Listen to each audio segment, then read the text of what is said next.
And this administration today, here and now, declares unconditional war on poverty in America. In 1964, President Lyndon Baines Johnson declared a war on poverty. Through his myriad of social reform programs, the president left a lasting legacy on the nation's poor. The war on poverty was designed to reduce the immense poverty rate of 22% in 1964. In Johnson's attempt to do so, he aimed to establish a more available public education system, bestow hope among the young, and expand the social welfare program. Despite the strong criticism he received, President Johnson proposed many acts and programs to enhance the economic well-being of impoverished Americans. President Johnson's leadership was evident when he convinced Congress to pass his social welfare programs. Johnson was known for his persuasive personality and his ability to compromise and get results. If there ever was a president who could master the legislative branch, who could get things passed, it was Lyndon Johnson, because he had been doing it for such a long time.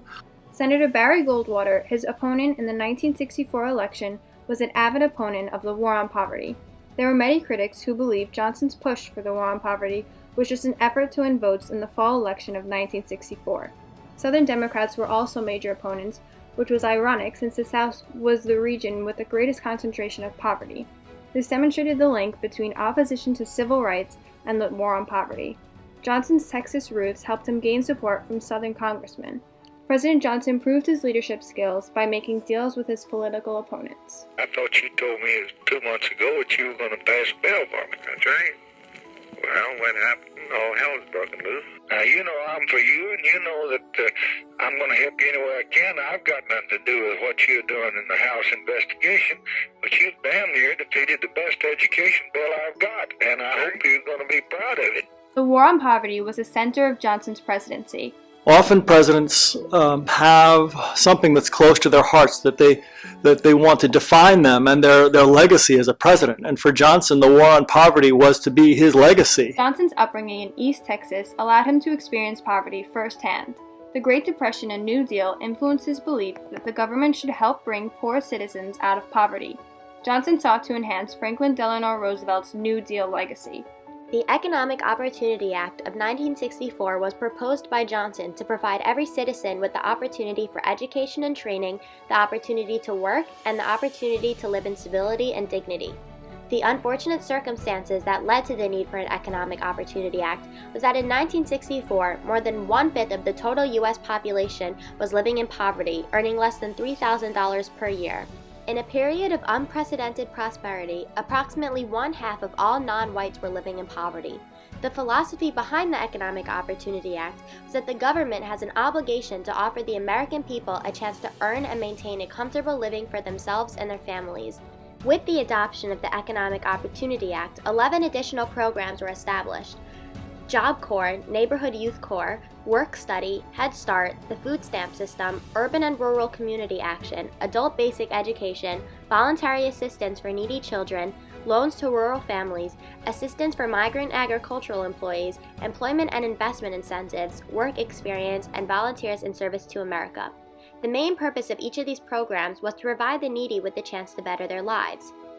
Despite the vast amount of opposition towards the Economic Opportunity Act, President Johnson's leadership persuaded Congress to pass the bill, and on August 20, 1964, it was passed and thus began construction of government-funded social welfare programs. President Johnson followed in the footsteps of John F. Kennedy when he committed to ending hunger by signing the Food Stamp Act of 1964. A cornerstone of the war on poverty and of Johnson's legacies, food stamps have provided better nutrition for tens of millions of children living in poor households. Now called SNAP, the program has continued to expand over the years and currently assists 47 million Americans. However, there has been controversy over funding for food stamps, with billions having been cut from the program recently. Head Start, another component of Johnson's legacy, was created to close the large educational gap between the poor and the wealthy. On average, poor children start kindergarten with a vocabulary a fraction of the size of their middle to upper class peers. This program received bipartisan government support to provide health, social, educational, and mental health services to children in low-income families. This graph shows the increasing enrollment in Head Start each year since 1972. In 2012, there were approximately 1 million enrollments in the Head Start program. Since its inception, Head Start has enrolled over 21 million children. Most analysis claim there are short-term positive effects of the Head Start program, such as improved health, increased scores on academic exams, and higher self-esteem. Johnson's legacy also includes the Job Corps, which is designed to give young Americans the opportunity to become skilled, responsible workers. Johnson wanted to make sure every American was able to receive a job to create a better life. Job Corps provides food, shelter, work clothes, healthcare, and job training to poverty-stricken young people from 16 to 21 years across the United States. This federal program has served more than 1.9 million young men and women at the end of the 20th century. President Johnson signed the Medicare bill on July 30, 1965, to provide health insurance for elderly citizens. Medicare requires employees to contribute a small portion of their salaries towards a health insurance fund. These payroll deductions enabled participants 65 years or older to be provided with hospital care, diagnostic care, and post-hospital home visits. President Lyndon B. Johnson stated during the signing of the Medicare bill, "There are more than 18 million Americans over the age of 65. Most of them have low incomes. Most of them are threatened by illness and medical expenses that they cannot afford." Although the Medicare bill has undergone modifications since its passed, the basic structure has remained as an enduring legacy to LBJ. President Lyndon Baines Johnson introduced his War on Poverty to increase the health, skills, jobs, and access to economic resources to those who constantly struggle. So we walk to open the gates to opportunity. We're also going to give all our people, black and white, the help that they need to walk through those gates. Throughout his War on Poverty, Johnson left a lasting legacy which ultimately reduced poverty by more than 1/3 since 1967.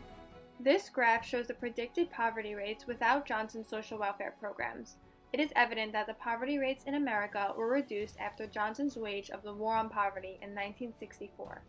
In total, Johnson's legacy has helped 1.2 billion people out of poverty between 1968 and 2012. This graph shows the hypothetical decrease of poverty rates during the 20th century. In 1981, when Ronald Reagan assumed presidency, he ended the War on Poverty. This graph reveals the predicted elimination of poverty by 1978 if Johnson's actions were upheld. Johnson's War on Poverty has a legacy that's still with us today. Some of the programs that were created, like Head Start, like the Job Corps, are still with us today. The increases in Medicare and Medicaid, the increases in social services are still with us today. Opponents of LBJ's War on Poverty believe that his social welfare programs create a culture of dependence. However, many people attest to the importance of the War on Poverty and believe that the revolution should be renewed to care for the people who are the most in need. This graph shows the number of millions of Americans who were kept from poverty each year from 2008 to 2012. Johnson's social welfare programs have prevented millions of American families from falling below the poverty line. Despite real growth in the War on Poverty, there is still more work to be done. Although America is seen as the land of economic opportunity, there were still 49.7 million Americans living below the poverty line in 2012. The War on Poverty legacy was a legacy of success because Johnson was able to lift millions of Americans out of poverty. Absolutely, the War on Poverty was a success in many ways. Not as successful as Johnson would like, in part because the Johnson presidency was troubled because of the conflicts in the 1960s, especially around the Vietnam War. Any other president in the 1960s would have a difficult time getting legislation passed without the support of Southern Democrats. But with Johnson's leadership skills, he was able to do just that.